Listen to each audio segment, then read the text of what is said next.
नमस्कार, आप देख रहे हैं चलिए वहां खबर जहां। आपके साथ मैं हूं शुभ्रा सुमन। कोरोना, किसान आंदोलन और बर्ड फ्लू की खबरों के बीच एक और बड़ी खबर है जिसका वास्ता हमसे और आपसे है। चीनी सेना LAC के बेहद करीब युद्धाभ्यास कर रही है। बेहद करीब का मतलब भारतीय सीमा से सिर्फ 36 किलोमीटर दूर, वो भी खतरनाक हथियारों के साथ। भारत के लिए ये खतरे की घंटी है क्योंकि जिनपिंग की सेना जब चाहे तब LAC पर हमला कर सकती है। इतिहास इस तरह की घटनाओं का गवाह रहा है जब युद्धाभ्यास के बहाने कई मुल्कों पर हमले हुए हैं। हालांकि भारतीय सेना ऐसे किसी भी सरप्राइज वॉर के लिए पूरी तरह से तैयार है। इस रिपोर्ट के जरिए समझिए कि चीनी सेना का LAC के बेहद करीब होने का मतलब आखिर क्या है।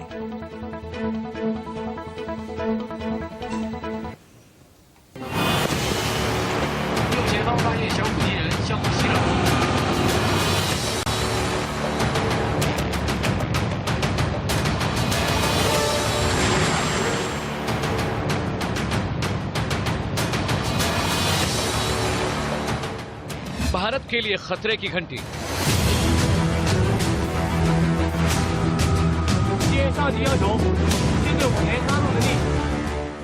LAC से 36 किलोमीटर दूर चीनी सैनिक।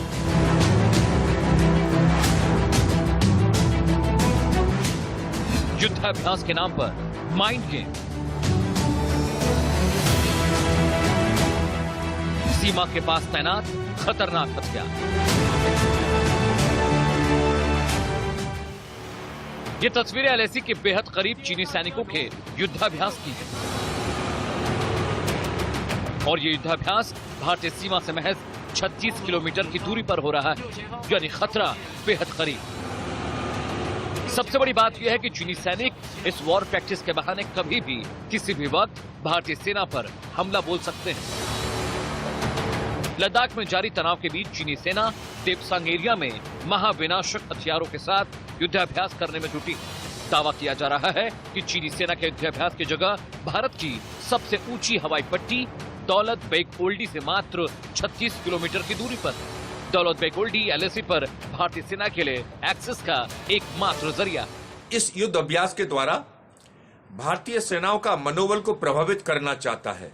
इससे ज्यादा वो कुछ नहीं कर पाएगा, मगर हमारे भारतीय सैनिक मनोबल रूप से काफी शक्तिशाली हैं और चीन की इस दिखावटी जो युद्ध अभ्यास वो कर रहा है, इससे भारतीय सेनाओं पर और भारतीय सीमाओं पर कोई प्रभाव नहीं पड़ने वाला है। इस युद्धाभ्यास का एक वीडियो सोशल मीडिया में वायरल हो रहा है जिसमें भीषण ठंड के बीच चीनी सेना के जवान युद्धक तैयारियां करते दिखाई दे रहे हैं। इस दौरान चीनी सैनिक टैंक, तोप, मल्टी रॉकेट लॉन्च सिस्टम और एंटी एयर डिफेंस गन का इस्तेमाल करते दिख रहे हैं। चीनी सेना के युद्धाभ्यास वाली जगह भारत के सबसे ऊंचाई वाले एयर स्ट्रिप दौलत बेग ओल्डी से मात्र 36 किलोमीटर पूरब में है। ऐसे में ये युद्धाभ्यास भारत के लिए बहुत बड़े खतरे की घंटी है। शक्तिशाली देश एक दूसरे के सामने साइकोलॉजिकल वारफेयर का सहारा लेते हैं, इसका मतलब है मनोवैज्ञानिक रूप से दूसरे देश पर प्रभाव डालना। इसी प्रकार चाइना भी भारतीय सीमा के पास युद्धाभ्यास करके भारत के ऊपर अपना मनोवैज्ञानिक दबाव बनाना चाहता है। इसके द्वारा वह अपनी शक्ति प्रदर्शन करना चाह रहा है कि मेरे पास कितनी शक्ति है और इस क्षेत्र में मैं कितना ताकतवर हूं। लद्दाख में भारतीय क्षेत्र के सबसे ऊंचे इलाके के रूप में मशहूर DBO चीन सीमा से मात्र 7 किलोमीटर की दूरी पर है। चीन से युद्ध के दौरान दौलत बेग ओल्डी से भारतीय वायुसेना के मालवाहक जहाजों से लेकर लड़ाकू विमान इस हवाई पट्टी का इस्तेमाल करते हैं।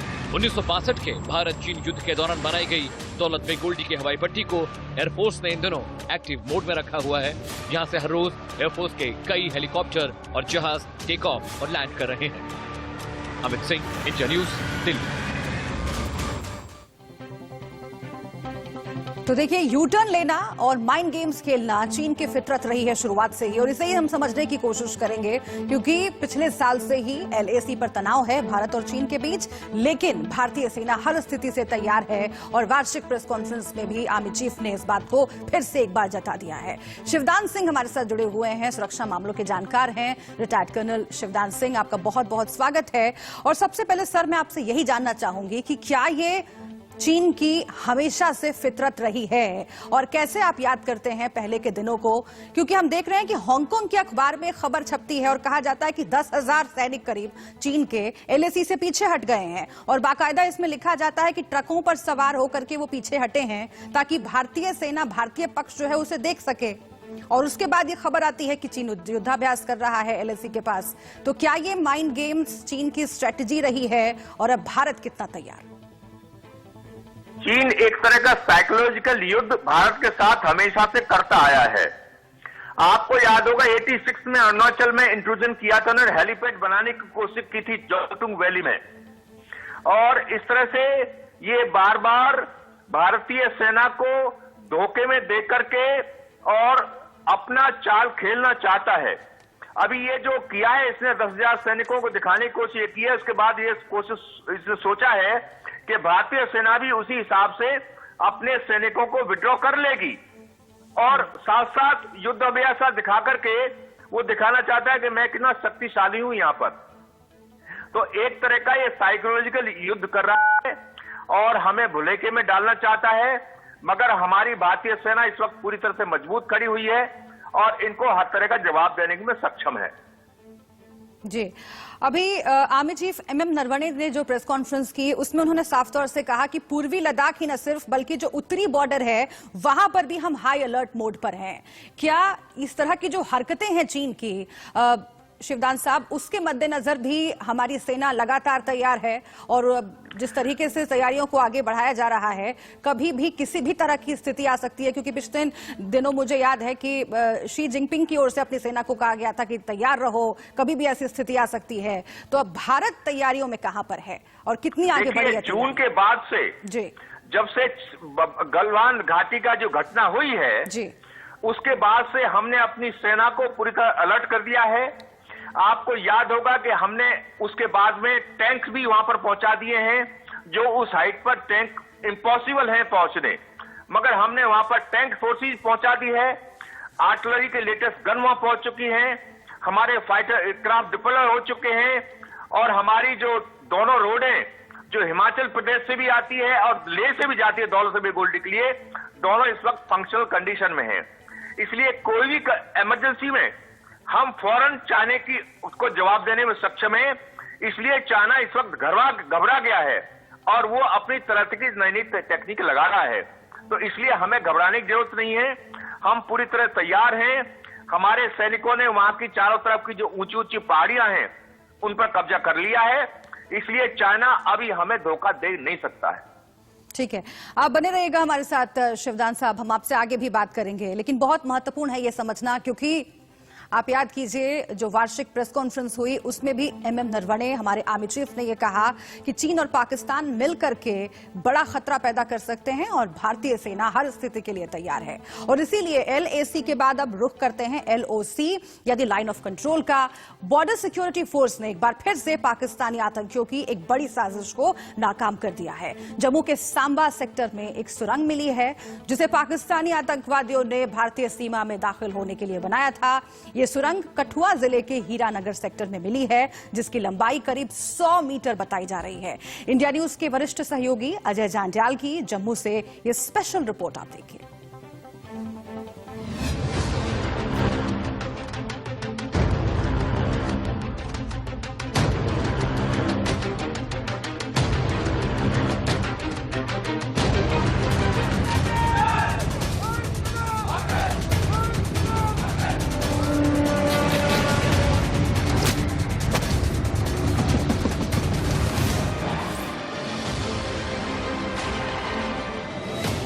ये तस्वीरें जम्मू के सामा सेक्टर में मिली सुरंग की है, जिसे पाकिस्तानी आतंकियों ने भारतीय सीमा में दाखिल होने के लिए बनाया। ये सुरंग कठुआ जिले के हीरानगर सेक्टर में मिली है, जिसकी लंबाई करीब 100 मीटर है। इस सुरंग का BSF ने पता लगाया है, जिसके बाद जम्मू सीमा पर अलर्ट जारी कर दिया गया है। जम्मू कश्मीर में कठुआ के हीरानगर में सुरंग का पता लगने से पाकिस्तान की एक और नापाक साजिश का खुलासा हुआ है। शक है कि आतंकी घुसपैठ के लिए सुरंग के इस्तेमाल की तैयारी थी। सुरंग मिलने के बाद इलाके में हड़कंप मच गया है। हालांकि ऐसा पहली बार नहीं है जब पाकिस्तान की सुरंग वाली साजिश सामने आई। ये वही टनल है। और आपको बता दूं कि अंदर अगर बात की जाए तो लगभग 2 से 2.5 फीट की चौड़ाई वाली टनल, जिसके जरिए कोई भी आतंकी हथियार लेकर इस ओर घुसपैठ कर सकता है। 150 मीटर लंबी टनल, ये अंतर्राष्ट्रीय सीमा के इलाके में जो शकरगढ़ पड़ता है, पाकिस्तान का इलाका, और खासतौर पे वहां बैठे जो 2 लॉन्च पैड पे बैठे आतंकी हैं, सुखमाल और पानसर। आपको बता दूं, जो खुफिया सूत्रों से जानकारी मिली है, लगभग 30 के करीब आतंकी सुखमाल और पानसर जो इलाका है, लॉन्च पैड है आतंकियों का, वहां पर देखे गए हैं। और उन्हीं आतंकियों की घुसपैठ के लिए इस टनल का निर्माण कहीं ना कहीं पाकिस्तान की तरफ से किया गया है। ये वो बैग हैं जो इस टनल के अंदर से मिले हैं। बैग आपको कुछ दिन पहले भी हमने दिखाए थे, जब सांबा सेक्टर जो इलाका पड़ता है वहां पर सब्ज नाम का जो BC रेजिन करके कंपनी है, उसके बैग हैं। और कराची पाकिस्तान, पोर्ट कासिम कराची पाकिस्तान का ये बना हुआ बैग है, जिस जगह से पाकिस्तान कहीं ना कहीं जो है जो अप्रूव देता है कि पाकिस्तान इस टनल के जरिए जो है आतंकियों को घुसपैठ करवाना चाहता। इससे पहले भी जम्मू के सांबा सेक्टर में 150 मीटर की सुरंग मिली थी। 18 नवंबर की रात नगरोटा हमले के चारों जैश आतंकियों ने यहीं से घुसपैठ की थी। आतंक को पनाह देने वाले मुल्क पाकिस्तान की करतूतें बार बार सामने आ रही हैं। हर मोर्चे पर मुंह की खाने वाला पाकिस्तान अब आतंक को ही अपना हथियार समझ रहा है। इसलिए वो नए नए पैंतरों के जरिए भारत में आतंकी हमले कराने की साजिश में लगा हुआ है। ये सामने आप जहां हम खड़े हैं, यहाँ से टनल मिला है, और उसके ठीक 15 से 20 मीटर की दूरी पर जो है ये अंतर्राष्ट्रीय सीमा पर फेंस का इलाका है, और इसके ठीक सामने पाकिस्तान का इलाका शुरू होता है। और आपको बता दूं कि पाकिस्तान बेसिकली इसी तारबंदी को जो है कहीं ना कहीं भेद नहीं पा रहा, जिसकी वजह से पाकिस्तान लगातार युद्ध विराम के उल्लंघन करता है, पाकिस्तान फायरिंग करता है और फिर इस तरह की टनल के जरिए घुसपैठ करवाने की कोशिश करता है। आप देखेंगे ठीक सामने बीच में घने जंगल का इलाका है। इन्हीं घने जंगलों में पाकिस्तानी आतंकी, पाकिस्तानी रेंजर जो हैं वो कहीं ना कहीं टनल को बनाने के लिए लगातार जुटे रहते हैं, और फिर इस अंतर्राष्ट्रीय सीमा पर टनल के जरिए घुसपैठ करके ठीक सामने हाईवे जो कि 10 से 12 किलोमीटर दूर है यहाँ से, वहां पहुंचते हैं और उसके जरिए ट्रकों में कश्मीर पहुंचने की कोशिश करते हैं। 3 जनवरी को भी पठानकोट के गांव गुढ़ा कला में आर्मी एरिया के नजदीक करीब 100 मीटर लंबी सुरंग मिली थी। इस सुरंग से मिट्टी का टूटा बर्तन और रॉड भी बरामद की गई थी। जम्मू से अजय जांडियाल के साथ अमित सिंह, इंडिया न्यूज। तो देखिए, माइंड गेम्स खेलना जो है वो चीन का हथियार रहा है शुरुआत से, और पाकिस्तान प्रॉक्सी वॉर में माहिर रहा है। और उसी की हम बात कर रहे हैं क्योंकि बर्फबारी हो रही है पहाड़ों पर, और उसी का फायदा उठाकर पाकिस्तान घुसपैठ कराना चाहता है आतंकवादियों की। हम सीधे अपने 2 संवाददाताओं का रुख कर लेते हैं। हमारे साथ श्रीनगर से आरिश बिलाल जुड़े हुए हैं, और इसके साथ ही जम्मू से अजय जांडियाल हमारे सहयोगी जुड़ गए हैं हमारे साथ, जिनकी रिपोर्ट हम दिखा रहे थे। और इसीलिए अजय, मैं सबसे पहले आपके पास से आऊंगी। देखिए, अभी बर्फबारी हो रही है घाटी में, और उसी का फायदा उठाकर हर साल आतंकवादी कोशिश करते हैं घुसपैठ करने की। इस बार अगर इस मौसम में 100 मीटर सुरंग ये पकड़ी गई है, इसके मायने क्या हैं, कितना खतरा?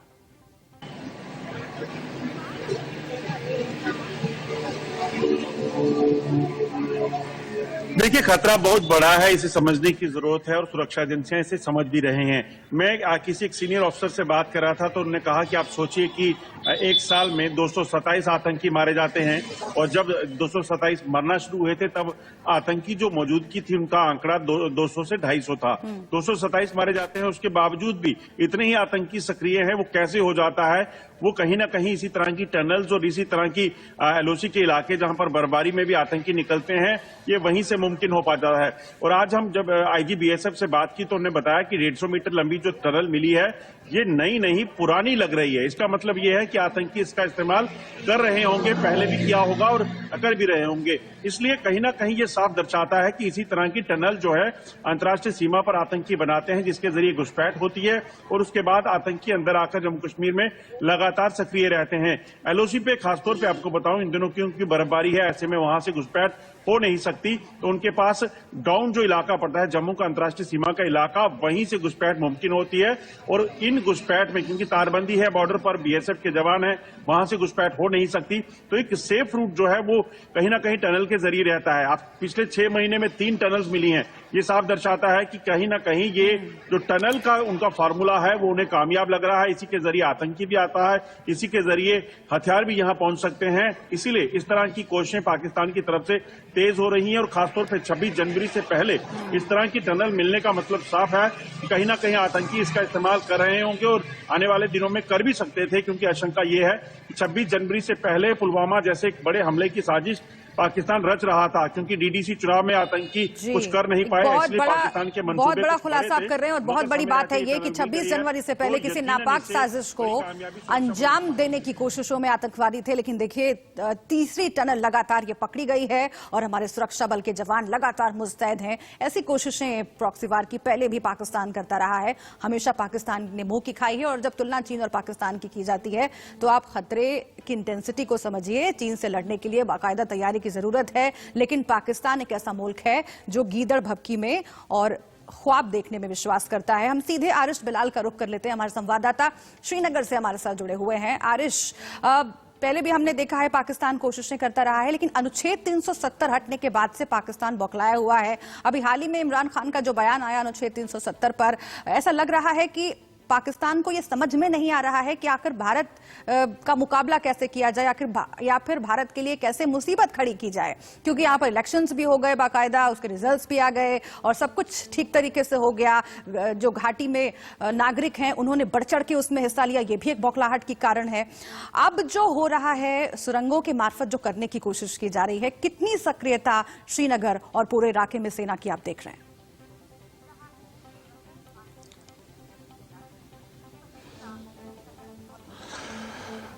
देखिए, न सिर्फ कश्मीर घाटी में बल्कि पूरे जम्मू में भी जो सुरक्षा बल हैं जिनकी ये ड्यूटी है कि वो बॉर्डर्स को महफूज बनाएं, उनको हाई अलर्ट पे रख दिया गया है। और जैसा अजय हमें बता रहे थे कि भारी बर्फबारी की वजह से जो लाइन ऑफ कंट्रोल है कश्मीर घाटी में, वहां पे तो और भी ज्यादा बर्फ होती है और ऐसे माहौल में बहुत मुश्किल होता है इन्फिल्ट्रेशन करना।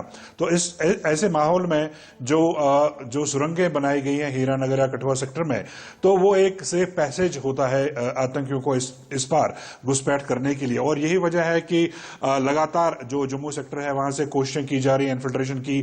कई बड़े हमले जम्मू रीजन में हाल फिलहाल में हुए हैं और अभी तक 3 सुरंगें इस साल पकड़ी गई है। तो कहीं ना कहीं जो पाकिस्तान है वो अपनी स्ट्रेटजी चेंज कर रहा है आतंकियों की कश्मीर में घुसपैठ कराने के लिए। हालांकि ये भी सही है कि भारी बर्फबारी की वजह से कई बार ऐसा भी होता है कि जो फेंसिंग होती है, जो बारदार तार होती है लाइन ऑफ कंट्रोल पे, वो डैमेज हो जाती है, वो गिर जाती है। और जो लॉन्चिंग पैड पे आतंकी इंतजार कर रहे होते हैं वो इसी मौके की ताक में होते हैं और वो जो पैसेज है उसका इस्तेमाल करके इन्फिल्ट्रेशन करते हैं। लेकिन कई बार ऐसा भी होता है कि सख्त सर्दी के बावजूद वो इसमें कामयाब नहीं होते और जो अलर्टनेस होती है ट्रूप्स की लाइन ऑफ कंट्रोल पे, उसमें वो मारे जाते हैं। और जैसा अजय में बता रहे थे कि लगातार जिस तरह से सुरंगें पकड़ी जाती है, तो कहीं ना कहीं चेंज ऑफ स्ट्रेटजी है ये पाकिस्तान की तरफ से। और आतंकियों को जो है वो जम्मू के रास्ते अब भेजा जा रहा है कश्मीर घाटी में, और ऐसा पहली बार नहीं हुआ है। कई ऐसे ग्रुप पकड़े गए हैं, इंटरसेप्ट किए गए हैं जब वो कश्मीर घाटी की तरफ आ रहे थे। तो कहीं ना कहीं ये स्ट्रेटजी भी कामयाब होती नजर नहीं आ रही है। जी अजय, मैं चाहती हूं कि आप जरा इस पर बात करें, क्योंकि जो अलर्टनेस की बात हो रही है और जो पाकिस्तान की नई स्ट्रेटजी की बात हो रही है उसे समझना भी बहुत जरूरी है। क्योंकि बाकी तमाम मोर्चों पर नाकाम होकर पाकिस्तान ने अगर ये स्ट्रेटजी निकाली है जम्मू के रास्ते आतंकवादियों को घुसपैठ करवाने की, तो सेना की ओर से जम्मू में और क्या सक्रियता आप देख रहे हैं? और सबसे महत्वपूर्ण होता है कि मौसम का कितना फायदा मिलता है, मौसम का कितना फायदा आतंकवादियों को मिल सकता है। इस तरह की सुरंगें खोदकर वो सरहद पार करने की कोशिश करते हैं, लेकिन सेना हमारी अलर्ट है, मुस्तैद है, 24 घंटे निगहबान है और इसीलिए ऐसी कोशिशें नाकाम हो जाती हैं। आपने चूंकि नजदीक से देखा है, तो कितनी जरूरी होती है अलर्टनेस और वो कितना बढ़ गया है इस मौके पर, इस मौसम में?